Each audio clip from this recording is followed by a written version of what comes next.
had a question, a little different question. So I know that your business partner is an entertainment lawyer, and I was curious how y'all have integrate that into your business process, because I think that's one thing that is overlooked by as beneficial by so many artists, and I'd love to kind of hear your side of that and how that is helpful for you. Sure.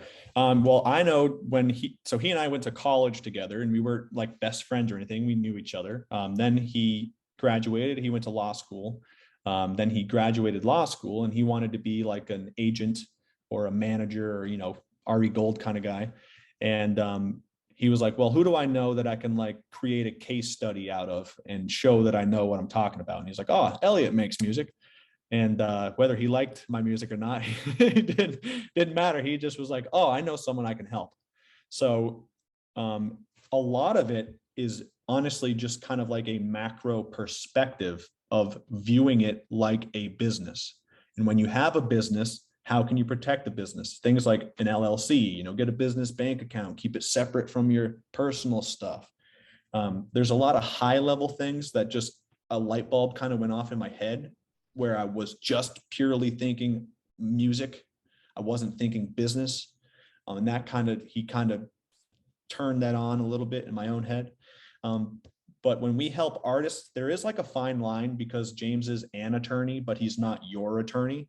So there are like it's almost like if you're talking to an accountant, they can only give so much advice before it's like, I need you to be my client kind of thing. But a lot of it is mostly just protection. Do I need to when should I copyright something? Like, and things like that. When do I need a trademark? A lot of people are doing things either before they need to, or maybe too late. We kind of just try to help them strategize. Hey, if you're just getting started, you don't need to formally copyright your songs yet. Like when they're done, they're automatically copyrighted. So a lot of it is kind of high level things. And that there are certain case by case bases where someone is maybe doing a collaboration with somebody and they want to make sure that the agreement is right. They have a lot of times we get like someone's like, some random record company I've never heard of is sending me a contract and can you look at it? And we're just like, ooh, and we do it just for fun at this point. But it's really we really got into what we do to try to say, hey, I made these mistakes when I was an artist and he showed me some other things that I messed up on. Let's tell you how to avoid these so you don't hit them too. I like that. Yeah, I loved a lot of what you were touching on is like the stuff, like kind of like you said, weeding through the bullshit. It's a lot of what like artists don't talk about because of the emotional connection to their music and their ego. And so I think demystifying a lot of this is really helpful. So I appreciate you kind of opening this conversation up in such a candid way. I totally get it. And like, I'm coming from the musician perspective, with the musician background. I know how it feels to be connected to a piece of music and like the emotion behind it. But it's kind of like making a good album or making music in a way, or building a music career is kind of like building a video game or like a piece of software. Like you put a lot of time and a lot of research into development of the product.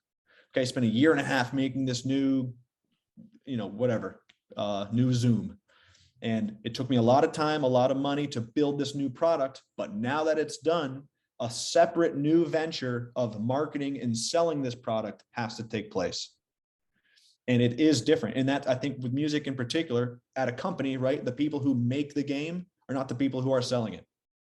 So an artist, it's hard because you're making the product and then you got to kind of take that hat off and put the salesman hat on and now sell it. And like, it's tough.